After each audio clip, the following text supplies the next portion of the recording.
الله لا شريك له وأشهد أن محمدا عبده ورسوله لا حول ولا قوة إلا بالله أما بعد فقد قال الله تعالى في القرآن العزيز أعوذ بالله من الشيطان الرجيم بسم الله الرحمن الرحيم رب اشرح لي صدري ويسر لي أمري واحلل عقدة من لساني يفقهوا قولي. Jamaah salat maghrib yang mudah-mudahan malam ini dirahmati, diberkahi serta dimuliakan oleh Allah. Yang pertama tentu puji syukur kita aturkan kehadirat Allah karena alhamdulillah malam ini kita masih mendapatkan karunia, rahmat, nikmat dari Allah, sehingga dengan karunia, nikmat, rahmat serta dari Allah kita bisa melaksanakan berbagai macam kewajiban yang Allah wajibkan kepada kita. Kita awali dengan sholat jamaah maghrib, kita lanjutkan dengan kajian tentang Islam, dan insya Allah nanti akan kita akhiri dengan bersama-sama melaksanakan sholat jamaah isya. Semua ibadah yang kita lakukan hanyalah semata-mata mengharap ridha Allah. Mudah-mudahan dengan ridha Allah kita akan sama di dunia dan dunia yang akhir.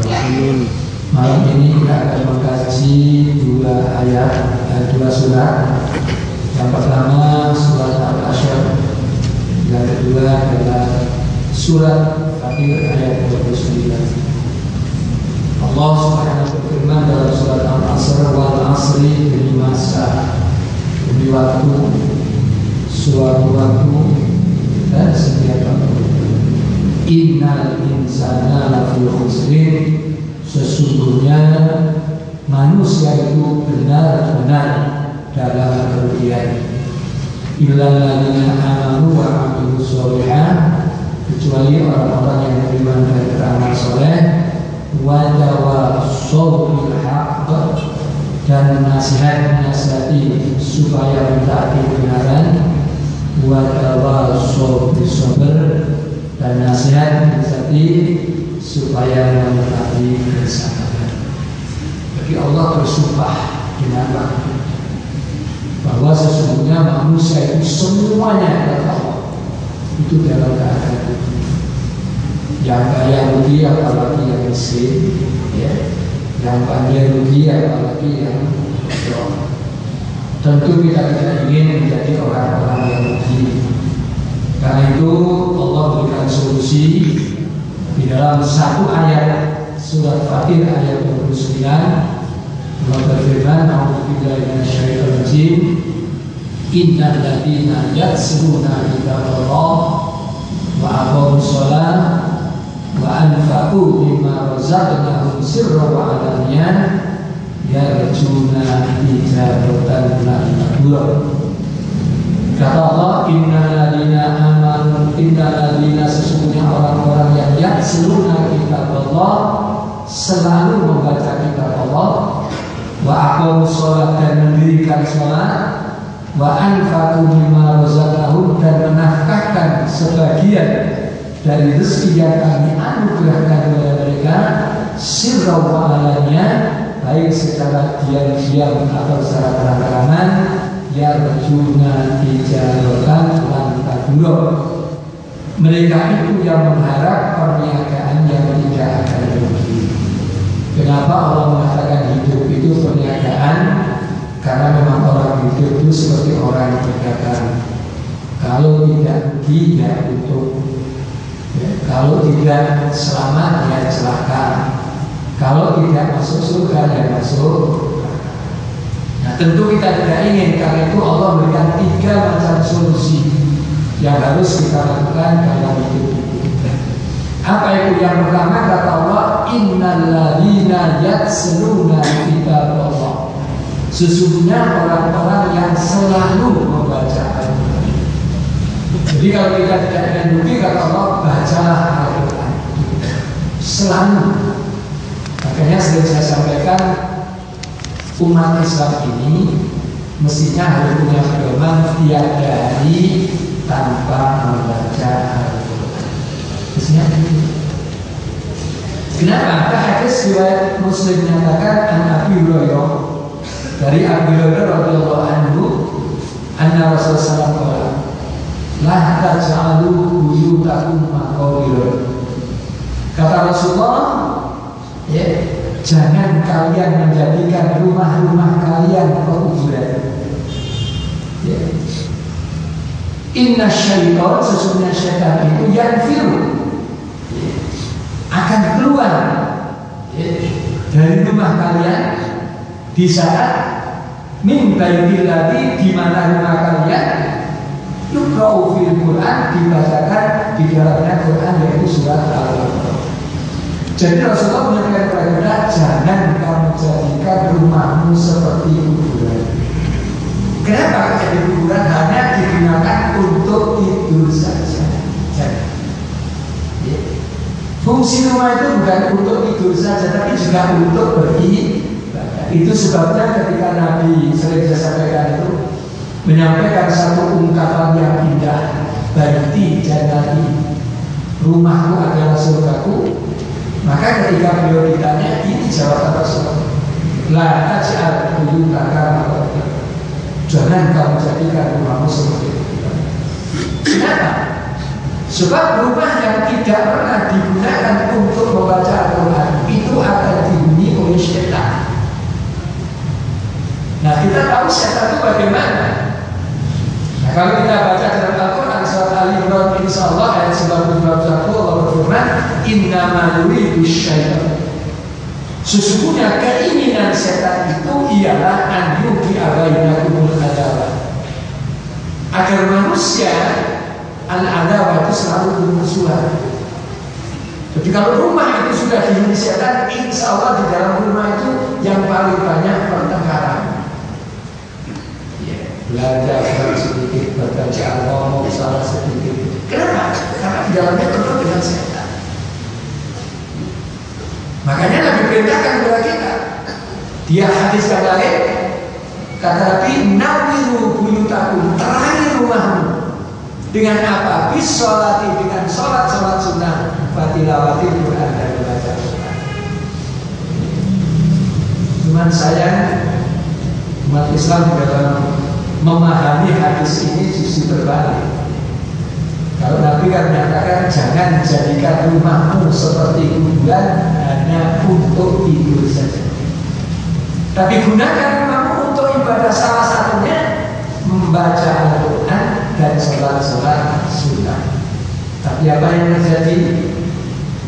Rumah kita memang digunakan untuk tidur, tapi justru kita di kuburan malah baca. Padahal setan itu akan lari kalau dibacakan Quran. Ya itu tadi. Begitu kita baca Quran di kuburan, maka setan kuburan lari masuk rumah kita semua. Orang hidup itu nikah yang dicari ketenangan.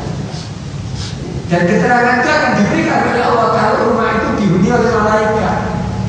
Makanya kapan saya sampaikan hadis Muslim, ma'ijtama'a qaumun, tidak berkumpul satu kaum fi baitin, di dalam sebuah rumah, min buyutillah, atau dari rumah-rumah Allah, yatsluna kitab Allah, kemudian dibacanya kitab Allah, wa yatadarasuna fima bainahum, dan dipelajarinya Al-Quran itu, illa nazzalat alaihimus sakinah, kecuali Allah akan menurunkan ketenangan, wa ghasyiyat alaihim rahmah, dan rumah itu ditaburi rahmat Allah, wa huffat bil malaikat, dan rumah itu dipenuhi oleh malaikat semua. Nah, kita tinggal milih saja.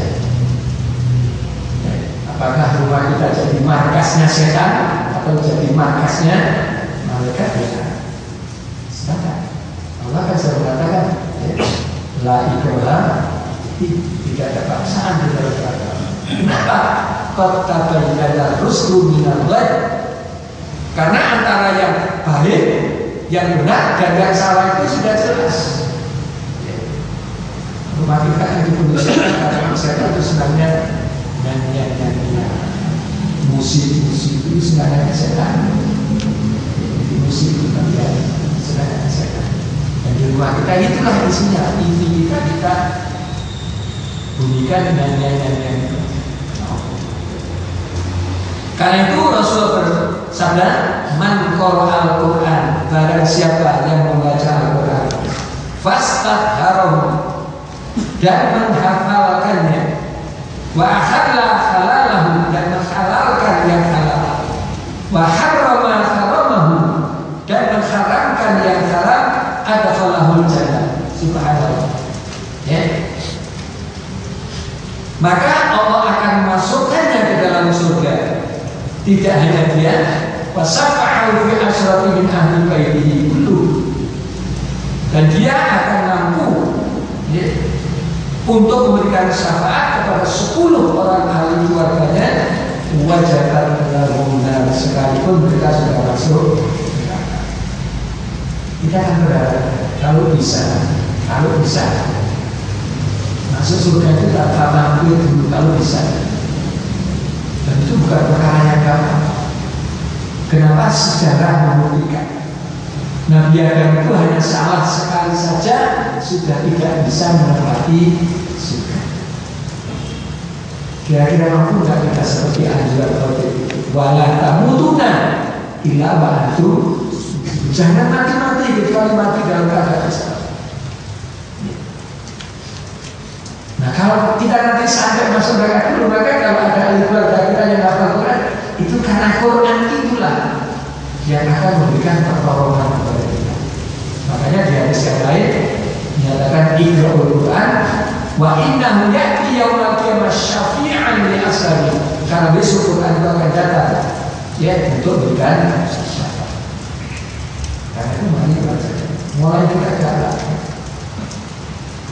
Tapi jangan catatan baca Quran seperti perintah Allah, warattilil Qur'ana tartila, baca Quran itu perlahan. Itu perintah Allah. Dan baca Quran itu tidak sulit, ya, gampang. Ya. Bahasa Inggris saja yang sulit bisa, bahasa Jerman itu wangi itu masa bahasa Quran tidak bisa. Asal mau ya.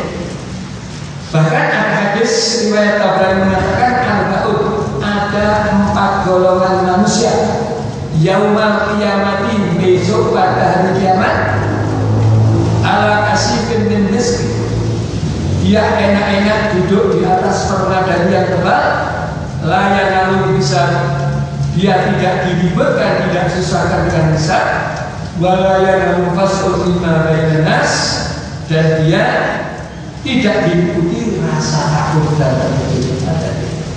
Jadi hisab itu besok begitu menakutkan. Saya pernah sampaikan itu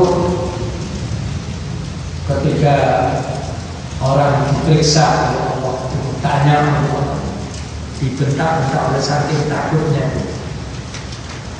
terus sampai daging pada wajahnya itu berjatuh.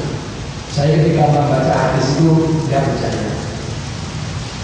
Tapi ketika saya pernah ke kantor polisi, ketika pencuri itu ditanya digerak meja itu bisa daging itu baru manusia. Apalagi besok Allah. Ya. Dan itu ada manusia yang tidak terpengaruh itu, malah ketika terjadi semacam itu dia duduk di atas permadani yang depan. Siapa itu? Satu rajulun Qira al-Quran ittiba'a wajila, yaitu orang-orang yang membaca Al-Quran dengan ikhlas dan semata-mata mencari ridho Allah. Baca Qurannya hanya mencari ridho Allah. Karena itu dibaca warok ini karena yang kedua, wal imamul adil baqamuhu radul. Kita cari ya. Yang kedua, orang-orang yang memimpin kaumnya dengan adil dan kaumnya senang karena kejujurannya itu. Sekarang mencari pemimpin yang adil dan jujur itu sulitnya bukan main. Sekarang di negara kita ya sudah seperti itu ya. Kemudian yang ketiga, warajulun adana fil masajidi, orang-orang yang adzan di masjid memanggil orang untuk sholat jamaah, wa da'a ila Allah azza wa jalla ittiba'a wajillah, dan adzan perbuatannya semata-mata hanya karena mencari ridho Allah. Kemudian yang keempat, warajulun ittaliya birizqillah fitunya walam yushiluhu anil amal akhir. Orang-orang yang diuji dengan kekayaan yang banyak, tetapi kekayaannya itu tidak menyebabkan dia lupa mengerjakan amal akhir sunnah. Saya ini ada pengalaman yang berbeda. Saya 2 kali 3 kali diminta datang ke Banjarmasin. Maka kemarin saya tidak bisa datang ke sana. Yang manggil itu, yang ngajak itu murid saya di Islam. Hari ini insya Allah umurnya paling 34, karena dia lulusan tahun 98. Jadi kalau SMA itu 17 tahun, sekarang sudah 17 tahun, berarti 34 tahun. Tapi subhanallah, dia merangkak dari bawah, sekarang sukses jadi terkenal di Banjarmasin itu pengusaha. Karena penghasilannya itu 1 bulan tidak kurang dari 300 juta. Karena dia mengatakan pakan ayam itu bukan ukuran tapi kontainer dari Jakarta dari Surabaya ke Banjarmasin. Tapi yang saya salut itu sholatnya selama saya di sana itu tidak pernah tidak jamaah dan tidak pernah telat. Padahal rumahnya itu namanya Gunung Ronggeng. Itu menuju kota itu kira-kira antara 5 sampai 7 kilo. Saya setiap subuh, karena saya diberikan tempat sendiri, jadi dibangunkan tempat khusus untuk tamu, khusus untuk tamu. Itu kalau sudah jam 3 sini, saya sudah siap untuk Pak, saya sudah siap. Itu selama saya di sana 15 hari, tambah 10 hari, tambah lagi 3 hari, itu begitu. Dan yang kedua, dermawanannya. Hampir setiap Jumat itu mengundang anak yatim di setiap panti asuhan. Diberi uang, diberi. Dan kemarin itu mengumrohkan takmir masjid itu, atau imam masjid itu karena jadi 3 orang.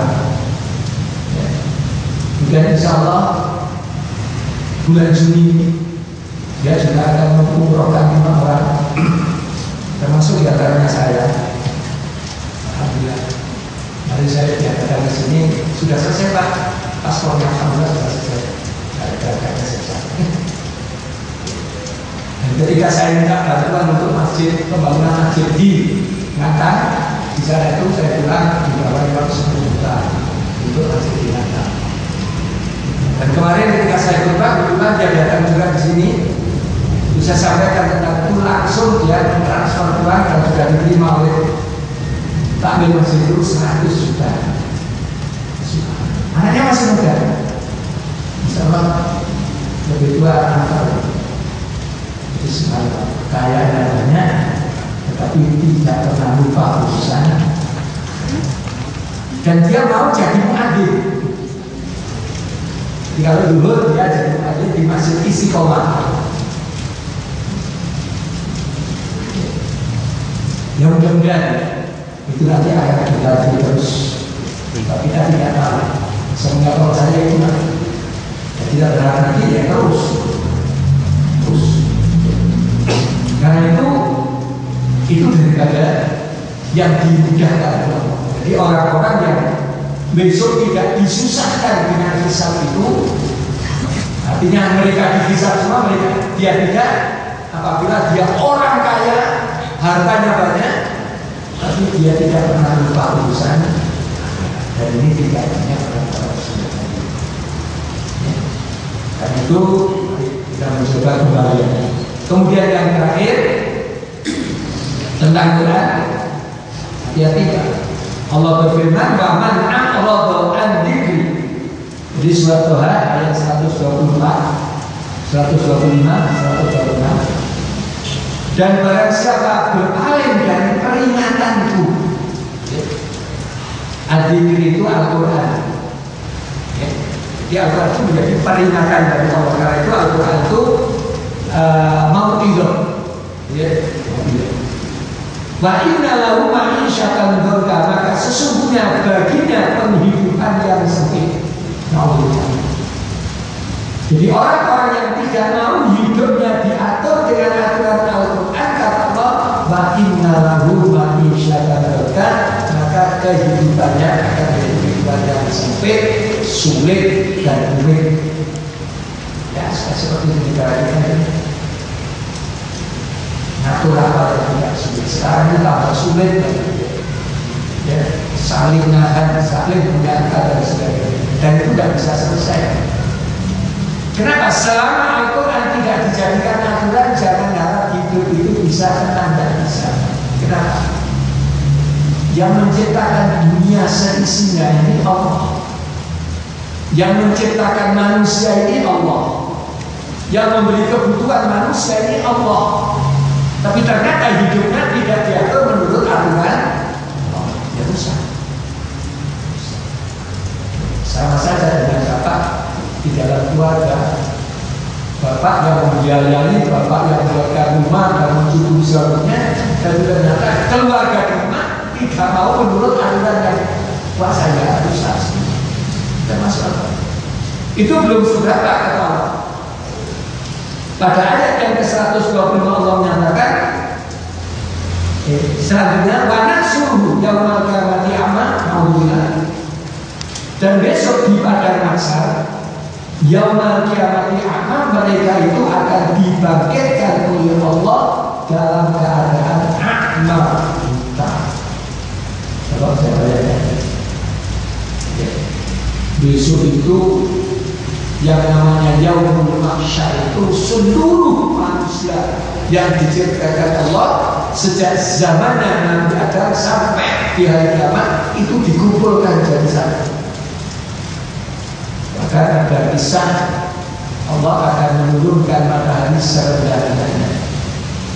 Itu manusia dalam keadaan bingung, lari ke sana lari ke sini tidak bisa. Itu ada di antaranya yang kata Allah, nahsyuruhu yaumal qiyamati a'ma, di pada masa kiamat dia dibangkitkan dalam keadaan buta. Bisa dibayangkan. Oleh karena itu mereka bertanya kepada Allah, qala, ya, berkatalah dia, Rabbi lima hasyartani a'ma, ya Rabbi, ya Tuhan, lima hasyartani a'ma, kenapa engkau bangkitkan aku dalam keadaan buta?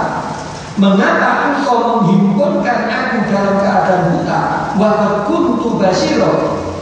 Ya, padahal aku dahulunya di dunia adalah seorang yang melihat. Inilah yang namanya demokrasi Islam ini, Pak. Ya, jadi Islam itu tidak seorang. Mereka boleh memprotes, kalau ini protesnya kepada Allah. Karena dia ketika hidup di dunia itu tidak buta, tetapi ternyata dibangkitkan buta, dia tanya kepada Allah, Rabbi lima hasyartani a'ma wa kuntu basira. Ya Tuhan, mengapa engkau menghimpunku, membangkitkan aku dalam keadaan buta, padahal aku dahulunya adalah orang yang melihat. Qala, maka berkata Allah, kadzalika, demikianlah, ataka ayatuna farasida, telah datang kepada kamu ayat-ayat kami, ya, farasidah, maka kamu lupakan. Karena itu kadang kalian tunsa, dan hari ini aku juga akan melupakan kamu. Kamu pun akan dilupakan oleh kamu. Aku tidak. Besok di padang mahsyar itu tempat kita mengadu, tempat kita minta tolong, itu hanya kepada, tidak ada satu-satunya. Padahal ketika itu kita sudah dilupakan oleh Allah. Maka dalikal yauma tunsa. Kenapa? Karena ketika kita di dunia kita melupakan perintah-perintah. Karena itu pada jemaah yang dimuliakan Allah, mumpung kita masih ada kesempatan, mari kita mencoba untuk berkawan dengan Al-Quran. Dalam artian Al-Quran kita baca, kita pelajari, dan kita coba kita amalkan apa yang menjadi aturan-aturan Al-Quran, supaya nanti kita bisa menjadi orang yang bijak. Yang kedua, waqom sholat, dan orang-orang yang menegakkan sholat. Sholat memang harus dijaga. Sering saya sampaikan di dalam Al-Quran itu tidak ada kalimat yang berbunyi wa amilu sholata, itu tidak ada. Tidak ada. Yang ada aqimis sholat, tegakkan sholat. Atau hafidhu ala sholat, jaga sholat. Karena itu Allah perintahkan kepada kita hafidhu ala sholawati, jagalah sholat-sholatmu, pelihara sholat-sholatmu. Wassolatil wusta, dan sholat-sholat yang wusta. Sholat wusta itu sholat yang tengah-tengah, sholat asar, antara subuh dengan zuhur dan antara maghrib dengan isya. Itu sholat wusta. Dan ini memang bukan perkara yang gampang sulit. Banyak orang yang asarnya itu tidak karu-karuan, apalagi zaman seperti ini. Apalagi kalau sudah di waktu ini kita ada hari-hari besar, sholatnya hilang semua, kena gantengan. Bila ini terkena sekarang. Ini kemarin ada anak yang kata ke saya, ini kata saya, ini sudah besar, mau mendaftarkan paket C, pecah paket di sekolah yang untuk orang tua-tua. Ibunya mengatakan dulu, kenapa aku kok dulu gak sekolah orang tua? Karena saya ini kan sudah pakai rumah, udah pakai dari mana? Kalau sudah waktunya sekolah, pakai itu lebih baik dari sekolah daripada pakai asal. Sudah tua, umur 30-an, dia mau sekolah lagi. Saya sudah banyak lulus saja.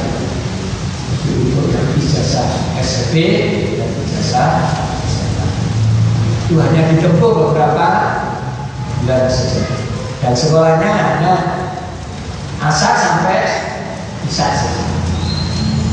Nanti ikut ujian oleh ijazah. Yang benar-benar berbeda dengan yang itu. Satu murid saya dia itu kelas 2 sudah berhenti. Dan dia kata kepada saya, Pak, kalau saya diberi ijazah ya tidak bisa. Akhirnya dia cari-cari, dapat jadi anggota DPR, malah jadi ketua DPR 5 tahun. Dan ketika memberikan sambutan di stadion, itu dia tidak bisa nulis, yang menuliskan sekretarisnya. Apa yang terbaik? Apa dua?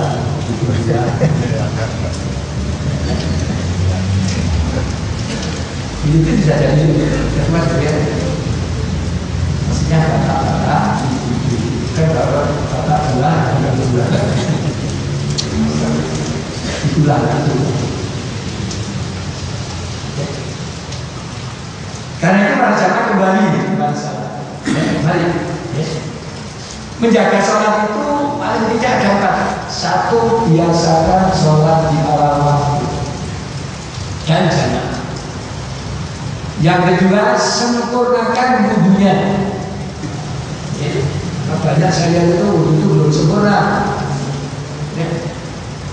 Kalau wudu itu kan Quran menyatakan sampai situ. Kita kan cuma sendiri itu sudah wudu ini. Tapi ya tidak. Saya bilang, Mas, lepas waktunya. Bisa saja sudah cukup, Pak. Sudah. Yang penting sudah di. Kalau pada diingatkan, tapi lagi innama anta kamu hanya sedang tidak bisa memaksa. Kenapa? Alas tak ada yang saja. Kamu tidak ada kekuasaan dalam diri. Apa lagi? Mas, boleh. Oh, ini terlalu jauh. Ya, tidak sudah. Yes. Apa? Kemudian yang ketiga, tumanina. Ya, qalibin. Ya. Baik dalam rukuk maupun sujud dan yang keempat khusyuk. Karena itu dalam hadis yang telah saya sampaikan, man sholat bi ghairi waqtiha. Barang siapa yang sholat tidak pernah tepat waktu, walam yusbihul wudu'ah, tidak pernah sempurna di dalam berwudu. Yang namanya wajah, wajah itu kasihan. Yang kita mengumpulkan. Tapi kadang-kadang diberitahu juga ada itulah kadang-kadang manusia itu ada beberapa golongan. Yang pertama ada manusia yang pandai, merasa dirinya pandai, hati. Siapa itu? Ulama itu pandai, merasa pandai, punya ilmu, ilmunya dia. Yang kedua ada orang yang merasa, ada orang yang pandai tapi tidak merasa dirinya pandai. Itu orang tidur, ilmunya banyak tapi tidak. Berarti pandai tapi tidak merasa dirinya.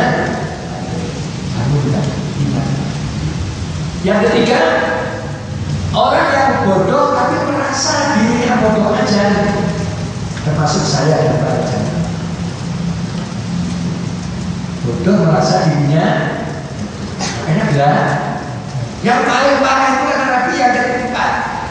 Bodoh tidak merasa kalau dirinya bodoh, kata Nabi itu tolong. Kata Nabi maksa dulu jawab. Sudah kalau dimakan tidak sulit. Kalau Jawa jadi malah nanya, malah nanya. Karena itu kan Nabi maksa dulu. Jika Nabi mengatakan man sholat bi ghairi waqtiha falam yusbihu wudu'ah walam yutimmu ruku'ah, dan tidak tumanina dalam rukuk, wala sujudah, dan tidak tumanina dalam sujud, wala khusyu'ah, dan tidak khusyuk, urijat wa huwa sawfa. Besok sholat yang kita lakukan akan keluar dari tubuh kita dalam keadaan sauda madalumah, hitam pekat.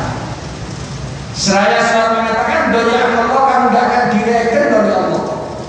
Kamu doa akan seperti kamu tidak direken saya. Nanti tolong sholat bicara.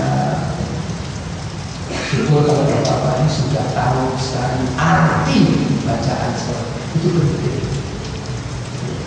Kenapa? Kalau sudah ngerti arti bacaan sholat, begitu saat kita mengucapkan Allahumma ba'id baini, ya Allah jauhkanlah antara kami wa baina khotoyaya, dan dari dosa-dosa kami, kama ba'ata, sebagaimana engkau menjauhkan bainal masyriq. Kalau itu diucapkan kemudian hatinya merenungkan, insya Allah setan tidak akan masuk. Tapi kalau yang mungkin itu cuma kayak saja hatinya ya kemana-mana, tidak masuk. Makanya Allah menyatakan wasta'inu bisobri, mintalah kamu kepada Allah dengan sabar dan salat. Tapi wa innaha lakabiratun, itu amat sulit. Illa al-khasyin, kecuali bagi orang yang khusyuk. Siapa orang yang khusyuk itu? Kalau ingin khusyuk ketika sholat, kata Allah, alladzina yadhunnuna annahum mulaqu rabbihim. Hendaknya ketika sholat kita punya dhon, punya prasangka, dan memang benar bahwa kita akan ketemu dengan, artinya apa? Kalau ketika sholat itu ingat bahwa kita akan mati. Inilah bedanya sholat kita dengan sholat Rasulullah. Rasulullah itu kalau mencari harta itu selalu ingat akan sholat. Begitu sholat lupa akan persis seperti kita. Ketika cari harta lupa akan sholat. Begitu sholat sampai pacul singgolan itu sendiri, tak tahu gimana. Ya sering saya sampaikan kita ini untuk 4 rakaat macam itu. Kalau kita jumpa apa untuk Rasulullah itu bijak. Kalau kita dalam keraguan seperti itu, kuatkan yang 3 sekali. Kuatkan dan tambah lagi saja. Jangan dikuatkan yang 4. Kalau tidak ada 3, sama kita yang asal dan 3 rakaat. Makanya Rasul menyatakan man khafadha ala sholatin, siapa saja yang mampu menjaga sholatnya, akramahullahu ta'ala bi khamsin bisalat, maka Allah akan memuliakannya dengan 5 macam kemuliaan. Yang pertama, yurfa'u anhu bidul aishi, akan dihilangkan seluruh kesulitan hidup dan kesulitan. Kalau kita hidup sulit, itu bukannya salah kita. Insya Allah kalau orang itu sholatnya benar, hidup tidak sulit. Kenapa? Ketika kita sholat semuanya kita, bahkan ketika duduk duduk antara 2 sujud, itu kan doa yang benar. Allahumma ighfir warhamni wajburni wahdini warzuqni. 5. Ya Allah, ampuni saya, kasih sayang saya, ya. Kemudian cukupi kebutuhan saya, beri saya rezeki. Bukan main. Nah, mungkin orang yang sholat benar-benar itu kok hidupnya tidak enak, hilangkan yurfa'u anhu bidul aishi. Yang kedua, tidak akan disiksa di alam kubur. Siksa kubur itu parah. Itu pernah jalan-jalan di antara kuburan. Itu mendengar orang disiksa itu enggak mau apa bahasa Jawa akhirnya Nabi itu mengambil kayu ranting pohon dipatahkan, ditancap tadi tempat makam itu sambil mengatakan mudah-mudahan selamatnya hari ini masih dirasa orang itu mendapatkan dunia. Karena itu orang yang sholat tidak mungkin disiksa di alam kubur. Kenapa? Bayangkan, minimal kalau kita sholat wajib saja 5 kali. Allahumma inni a'udzubika min adzabi jahannam wa min adzabil kubur. Itu kalau sholatnya wajib saja. Belum lagi kalau sholat-sholat sunnah kita lakukan. Kemudian yang ketiga, yukti hilal bina taubiyamini, akan diserahkan buku catatan amalnya dengan tangan kanan. Ya, kita ini di dunia seperti orang sekolah, ya, wali kelasnya itu malaikat Rokib dan itu malaikat pencatat. Itu besok akan diserahkan kepada kita ketika kita kepada paksa. Apa kata Allah? Fa'amma man utiya kitabahu biyaminihi fasawfa yuhasabu hisaban. Barang siapa yang menerima catatan amal dengan tangannya akan dihisab dengan hisab yang panjang. Tapi kalau warwaan negeri, wayat itu menjerit. Nah, itu hati-hati. Kemudian yang keempat, yamurru ala siratin kalbah, melintas di sirat itu kalbah seperti berkata seperti kenapa? Paling tidak 17 kali ihdinas siratal, karena itu direnungkan sekali bacaan. Dan yang paling terakhir, wajib filul jannah bil wajib filul jannah bil lisan, masuk surga tanpa ada pertanyaan. Surga biasa sholatnya bagus ya, termasuk juga sholat rawatib yang 12 rakaat. Nabi mengatakan siapa yang istiqomah sholat rawatib qobliyah dan ba'diyah 12 rakaat, maka dibangunkan baginya istana surga. Qobliyah, ba'diyah dulu. Qobliyah asar, ba'diyah maghrib, ba'diyah isya, dan qadiyah subuh. Itu kalau istiqomah besok dipanggilkan ke istana. Bahkan asal itu ada 4 hadis riwayat Ahmad, Abu Dawud, Ibnu Hibban, Ibnu Huzaimah, At-Tirmidzi dan ditakhrij oleh Al-Albani dalam Sahih At-Tirmidzi dan juga bisa dibaca di kitab-kitab yang lain. Itu Nabi menyatakan rahimallahu ra'asalla qabla al-asri arba'in. Nabi bersabda mendoakan semoga Allah merahmati seorang yang sholat 4 rakaat sebelum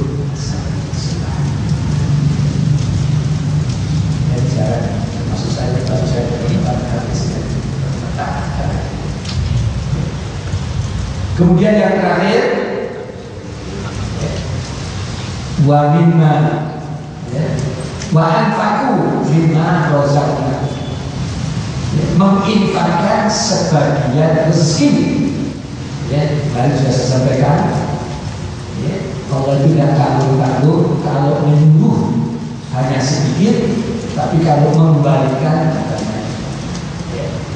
Kita ini sedekah itu hanya minimal 2,5%, sisanya 97,5%. Jadi kalau kita punya uang 40 juta, maka harus kita keluarkan yang 1 juta. Kalau tidak kita keluarkan yang 1 juta, insya Allah 40 juta akan dihancurkan semuanya oleh Allah. Kenapa? Ada hadis riwayat Bukhari Muslim, tiada satu hari pun kecuali manusia didampingi oleh 2 malaikat.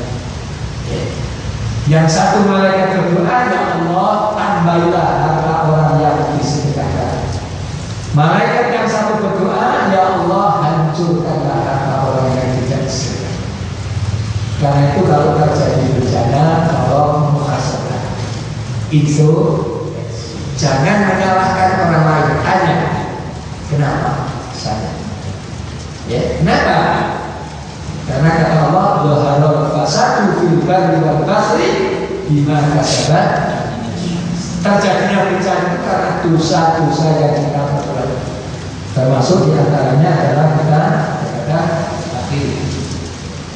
Sebagaimana surat At-Taubah ayat 24, kul in kana aba'ukum, katakan jika bapak-bapak kamu wa abna'ukum, anak-anak kamu, wa ikhwanukum, saudara kamu, wa azwajukum, istri-istri kamu, wa ashiratukum, keluarga kamu, wa amwalin tartumah, dan harta yang kamu usahakan, wa tijaratun taksawna kasana, dan dagangan yang kamu selalu takut rugi, wa masakin tardawna, dan rumah-rumah yang indah yang kamu senangi, itu semua ahabba ilaikum minallahi wa rasulih, lebih kamu cintai daripada mencintai Allah dan Rasulnya, wa jihadin fisabilillah, dan lebih kamu cintai daripada diajak berjuang di jalan Allah, maka rasul, maka tunggulah Allah hatta ya'ti Allah bi amri, sehingga Allah mendatangkan keputusannya untuk mengajarkan. Kenapa? Wallahu la yahdil qaumal fasiqin, karena Allah tidak akan memberikan petunjuk kepada orang-orang yang fasik. Alhamdulillah. Kenapa begitu? Karena Allah menyatakan ma indakum yanfadu wa ma indallahi baqin. Apa yang di sisimu akan lenyap. Kata Allah. Wa ma indallahi baqin, dan apa yang ada di sisi Allah akan kekal. Artinya yang kamu simpan akan ludes, tapi yang kamu sedekahkan akan tetap. Walan ladina sadaru ajrun bi ahsani ma kanu ya'malun.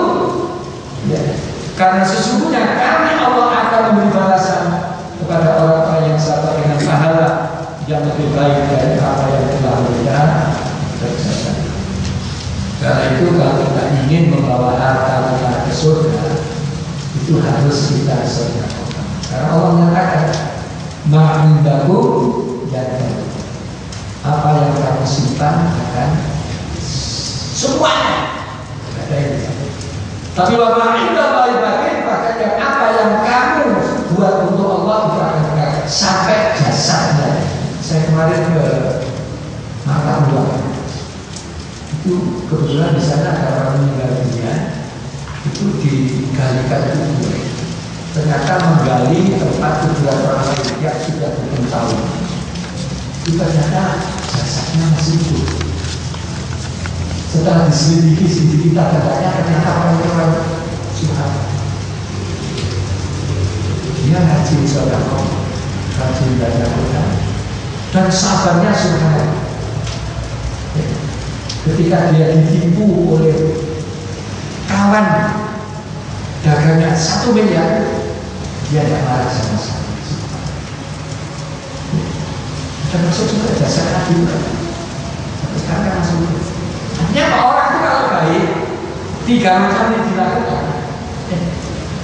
Baca Quran tidak pernah tidak, sholatnya tidak, harganya diibadah. Insya Allah dagingnya itu pahit. Jadi cacing itu tidak beda. Tapi kalau lahir insya Allah dagingnya besar. Begitu masuk, begitu lemak, cacingnya akan semua habis, tinggal tulang dua. Jadi alhamdulillah. Demikian yang saya akan sampaikan, mudah-mudahan bermanfaat untuk saya dan para jamaah. Kita akhiri dengan doa kafaratul majlis. Subhanallahumma wa bihamdika asyhadu an la ilaha illa anta astaghfiruka wa atubu ilaik. Alhamdulillah. Assalamualaikum warahmatullahi wabarakatuh.